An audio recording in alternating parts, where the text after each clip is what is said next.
Hello बच्चों, आप सभी का स्वागत है मेरे YouTube चैनल कंबोज सर पर। तो आज की वीडियो में देखने जा रहे हैं क्लास 10 का चैप्टर नंबर 15 जिसका नाम है प्रायिकता। और प्रायिकता में हम देखेंगे एक्सरसाइज नंबर 15.1 यानी प्रश्नावली 15.1। टोटल एक एक्सरसाइज आपकी किसमें चैप्टर 15 यानी प्रायिकता। प्रायिकता को इंग्लिश में बोलते हैं हम प्रोबेबिलिटी। ठीक है, क्या बोलते हैं? प्रोबेबिलिटी। प्रोबेबिलिटी को आप एक तरफ से ये समझ सकते हो कि चांस या कोई भी घटना घटित हो रही है तो उसके कितने चांस हैं। ठीक है, तो सबसे पहले हम स्टार्ट करते हैं प्रायिकता के सूत्र से यानी फॉर्मूले से। तो किसी घटना की घटित होने की प्रायिकता को हम दिखाते हैं PE से। ठीक है, PE से आपका क्या होता है? प्रोबेबिलिटी। ई से हो जाता है आपका इवेंट, प्रोबेबिलिटी ऑफ इवेंट यानी किसी घटना के घटित होने की प्रायिकता। तो यहाँ पे आप एक सिंपल लिख सकते हो प्रायिकता। ठीक है, अगर आप ये नहीं दिखाते हो PE अगर नहीं लिखते हो, ठीक है, तो आप क्या लिख सकते हो? सीधे सीधे प्रायिकता। ठीक है, तो प्रायिकता इक्वल टू आपका क्या होता है? अनुकूल परिणाम। बस अगर आपने ये फॉर्मूला समझ लिया तो इस पूरी एक्सरसाइज में आपको कोई ज़्यादा मेहनत करनी नहीं पड़ेगी। अनुकूल परिणाम, परिणाम यानी रिजल्ट।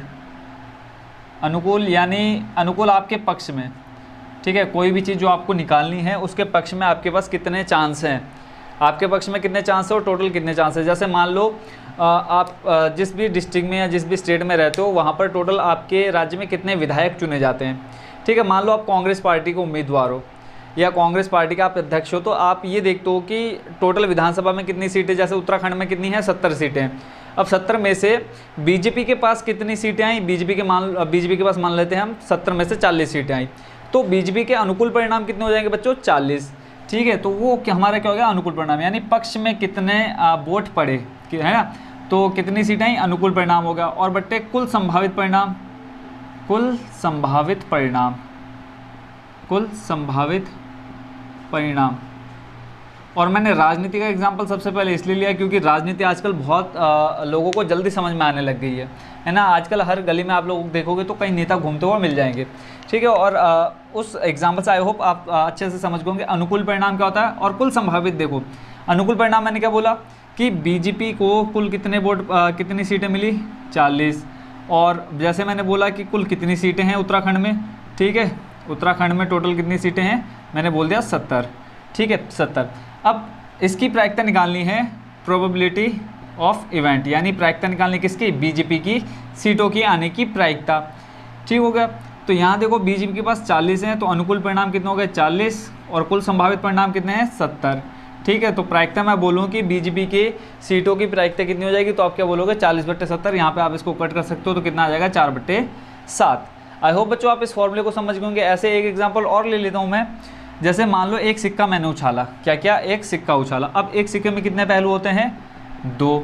ठीक है, मैंने एक सिक्का लिया, सिक्के को उछाला और सिक्के में कितने पहलू? 2, या तो हेड या तो टेल। ठीक है, तो ये क्या हो गया? कुल संभावित परिणाम आ गए।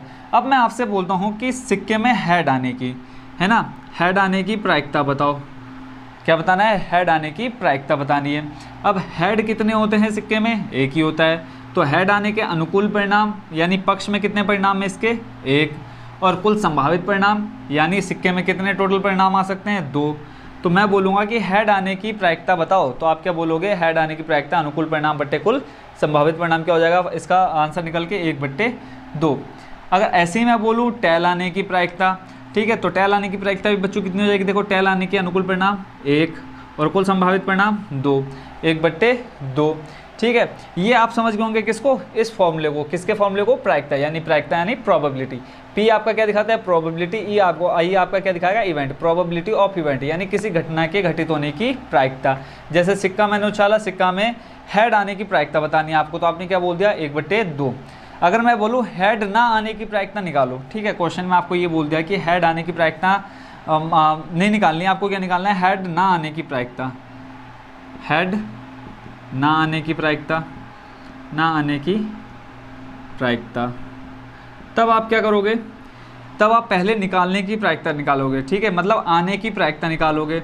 आने की प्रायिकता आप निकाल चुके पहले, है ना, तो आने की प्रायिकता आपकी कितनी है? 1/2। अब ना आने की निकालनी है, तो ना आने के लिए आप क्या करोगे? एक में से हमेशा कोई भी क्वेश्चन करोगे तो अगर बोलेगा ना आने की प्रायिकता ज्ञात करो तो सबसे पहले आप क्या करोगे? उसके आने की प्रायिकता ज्ञात करोगे। उसके बाद क्या करोगे? एक में से माइनस कर दोगे किसको? Probability of event. और ना आने की प्रायिकता को आप दिखाते हैं किससे? P ब्रैकेट में, और इसके ऊपर लग जाता है बार, यानी प्रोबेबिलिटी ऑफ इवेंट बार लग जाएगा। तो पी ई बार आपने निकालना है, तो क्या हो जाएगा आपका फॉर्मूला 1 माइनस पी ई। तो सबसे पहले मैंने आपको क्या बोला, किसी घटना के घटित होने की प्रायिकता निकालनी। तो जैसे आपने निकाला है यहाँ प्रोबेबिलिटी ऑफ इवेंट, किसी घटना के घटित होने की प्रॉब्लम 1/2 निकल गई। तो आपने क्या करना है, 1 माइनस 1/2 सॉल्व करना है। तो जब आप इसको सॉल्व करोगे तो हर बराबर करोगे, आ जाएगा कितना 2, 2 की गुणा यहाँ हो जाएगी, 2 1 कम 2 माइनस 1, तो 2 में से 1 जाएगा, बचेगा कितना आपके पास 1/2। यानी सिक्का आने की प्रायिकता कितनी हो जाएगी 1/2, और ना आने की प्रायिकता भी कितनी हो जाएगी 1/2, किसके, हेड के आने की। ठीक है, आई होप बच्चों आप इन दोनों एग्जाम्पल से, एक ये आपका इलेक्शन वाला, दूसरा आपका सिक्के वाला, तो इन दोनों एग्जाम्पल से आपके समझ गए होंगे, ये फॉर्मूला समझ गए होंगे। ना आने की प्रायिकता को आप किससे दिखाओगे, पी ई और उसके ऊपर क्या लग जाएगा बार। ठीक है, तो ना आने की प्रायिकता और आने की प्रायिकता के लिए हो गया आपका। अब मैं ये जो आपके एग्जाम्पल मैंने समझा है इसको कर देता हूँ यहाँ से क्लीन, ताकि हम इसके क्वेश्चन स्टार्ट कर चुके और कर सकें। और इसमें थोड़ी चीज़ें और है, वो भी पहले मैं बेसिक आप लोगों का क्लियर कर देता हूँ, उसके बाद फिर हम देखेंगे इस एक्सरसाइज के क्वेश्चन। जैसे यहाँ किसी घटना के घटित होने की प्रायिकता के लिए क्या बन जाएगा, ये फॉर्मूला, किसी घटना के घटित होने की प्रायिकता, ये आपका जो फॉर्मूला है पहला वाला, ये क्या हो गया, किसी घटना के घटित होने की प्रायिकता किससे दिखाओगे आप, पी ई इक्वल टू आपका क्या हो जाएगा, प्रोबेबिलिटी ऑफ इवेंट, अनुकूल परिणाम बटे कुल संभावित परिणाम। अब एक और आ जाए कि ना होने की बताओ, है ना, तो किसी घटना के, वो भी लिख लेते हैं, किसी घटना के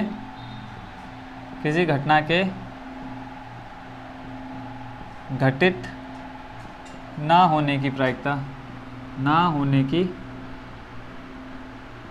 प्रायिकता, ठीक है।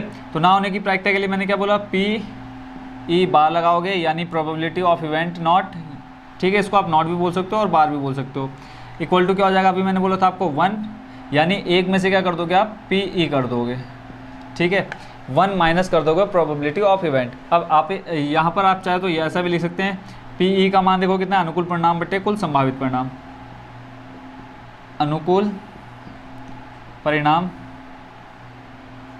बट्टे कुल संभावित परिणाम। ठीक हो गया। अब चाहे आप पी ई लिख दो फॉर्मूले में, यानी किसी घटना के घटित होने की ना होने की प्रायिकता निकालनी, तो आप क्या लिखोगे, P E bar equal to क्या हो जाएगा 1 माइनस पी ई, यानी पहले आप क्या निकालोगे, किसी घटना के घटित होने की प्रायिकता निकालोगे, फिर उसको क्या कर दोगे, एक में से माइनस कर दोगे, तो वो आ जाएगा ना होने की प्रायिकता। आई होप बच्चों दोनों फॉर्मूले समझ गए होंगे। इसके अलावा अब मैं आपसे बोलूँ, ऐसी घटना जो कभी घटित ही नहीं हो सकती, ठीक है, ऐसी कोई घटना जो कभी घटित ही नहीं हो सकती, तो उसको आप क्या बोलोगे, ठीक है, क्या बोलोगे आप उसको। अब कोई एग्जांपल ले लेते हैं, जैसे मान लो अभी मैं बोलूं कि एक आने वाले 10 मिनट में पूरी दुनिया से पानी का ख़त्म हो जाना, तो क्या ये संभव है। आने वाले 10 मिनट में, जब ये वीडियो मैं बना रहा हूँ तो मैं बोलूँ आने वाले 10 मिनट में इस पूरी दुनिया से पानी का ख़त्म हो जाना, तो क्या ये संभव है। तो आप कहोगे बिल्कुल, मतलब संभव नहीं है, ये चीज़ हो ही नहीं सकती। तो आप क्या बोलोगे, ये क्या है, असंभव घटना है। तो ऐसी घटना जो कभी घटित नहीं हो सकती, तो उसको हम क्या बोलेंगे, असंभव घटना बोलोगे। तो उसकी प्रायिकता बच्चों क्या हो जाएगी, जो कभी घट ही नहीं सकती, उसकी प्रायिकता क्या हो जाएगी, 0। इतना तो आप समझ गए होंगे कि 0 क्यों होगा यार, जो घटना घट ही नहीं सकती तो उसको आप क्या बोलोगे, 0 तो बोलोगे, यानी उसकी चांस कितने हैं, घटित होने के चांस क्या हैं, 0 हैं, घटित ही नहीं होगी तो वो उसकी प्रायिकता क्या हो जाएगी, 0। अब मैं बोल दूँ कि ये आप समझ गया कि किसी घटना के जो असंभव घटना, उसकी प्रायिकता क्या हो जाएगी, 0। फिर एक चीज़ मैं बोल दूँ कि जो घटना घटित होना निश्चित है, जो घटना घटित होना निश्चित है, उसकी प्रायिकता क्या हो जाएगी। देखो जैसे मान लो मैं एग्जांपल दूं कि सोमवार के बाद क्या आएगा, मंगलवार आता है, कन्फर्म है, आप लोगों को सभी को पता है। अब मैं बोलूँ सोमवार के बाद मंगलवार आने की प्रायिकता बताओ। अब ये आप सभी जानते हैं कि ये क्या है, कन्फर्म है, यानी सदैव सत्य रहता है कि सोमवार के बाद हमेशा क्या आता है, मंगलवार आता है, यानी ये क्या है, निश्चित घटना है ना। तो घटना के घटित होने, अगर निश्चित घटना के घटित होने की प्रायिकता बोलेंगे तो कितनी हो जाएगी, 1, यानी जिस घटना का घटित होना निश्चित है, ठीक है, जो घटित होनी ही होनी है, उसकी प्रायिकता हमेशा क्या रहेगी, 1 रहेगी। ये आप समझ गए होंगे, ठीक है। ये बेसिक चीज़ें बता रहा हूँ ताकि आप लोग जब इसके क्वेश्चन करेंगे तो आपके माइंड में थोड़ा सा भी डाउट ना रहे, ठीक है। इसके बाद हम समझ लेते हैं प्रायिकता। प्रायिकता देखो कभी भी 0 से छोटी नहीं हो सकती, यानी ये प्रायिकता क्या होगी, 0 के बराबर होगी, ठीक है। किसी घटना के घटित होने की प्रायिकता क्या होगी, 0 से बड़ी और 0 के बराबर और 1 से छोटी और 1 के बराबर होगी, ये आपने याद रखना है। यानी 0 से छोटी नहीं हो सकती, 0 से छोटी नहीं होगी, नहीं, 0 से छोटी नहीं और 1 से बड़ी नहीं, 1 से बड़ी नहीं।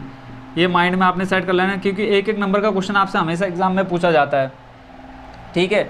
अब ये आप समझ गए, 0 से बड़ी नहीं हो, मतलब 0 से छोटी नहीं हो सकती, ठीक है, और 1 से बड़ी नहीं हो सकती।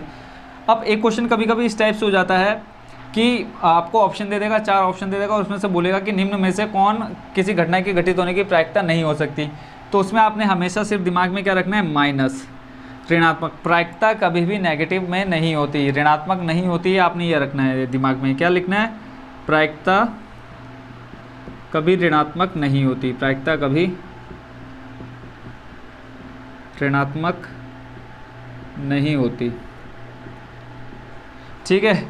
और इसके अलावा जैसे मैं बोलूँ 10/5, क्या ये किसी घटना की प्रायिकता हो सकती है? अब आप लोग बताओ कि हो सकती है या नहीं हो सकती है। देखो सॉल्व कर लो, 5 एकम 5, 5 दूनी 10, कितना आया आंसर निकल के 2।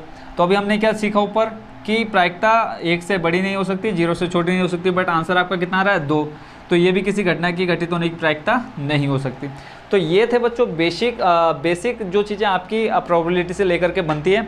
आई होप बच्चों बेसिक आपका थोड़ा बहुत क्लियर हो गया होगा।